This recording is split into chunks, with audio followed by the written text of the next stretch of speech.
गईलू ससुरा बात देह गदराइल कइले बसूट हाथे पियावा के खाइल।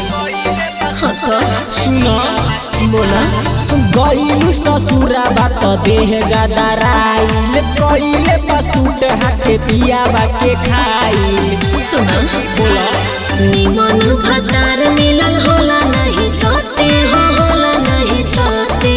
अच्छा देखावेले बलमुआ हाय हाय हाय देखावेले बलमुआ ढोढ़ी के अगरबत्ती हो देखावेले बलमुआ ढोढ़ी के अगरबत्ती हो देखावेले बलमुआ ढोढ़ी के अगरबत्ती। बुझला हाँ हो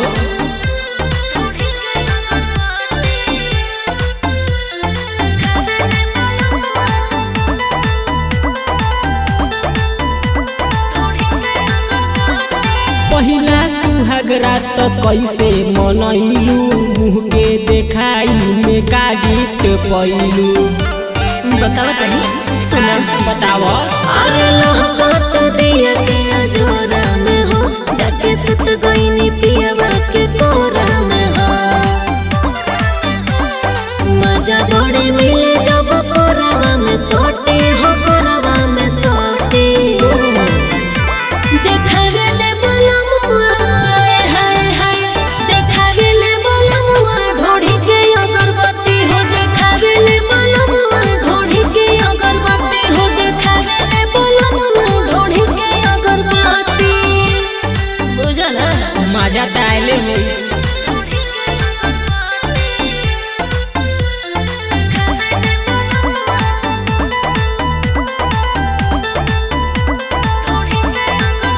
जमन चहलू अनुज से उ पैलू की न निशु रंजन के याद बोल कैलू की न। याद तो बहुत आवेला सचो कथे कोही शुभम बड़े मजा रहे ऊपर पियावा रहे नीचे गदा रहे। रतिया में कबो नहीं धीर हो लगाते हो धीर हो लगाते।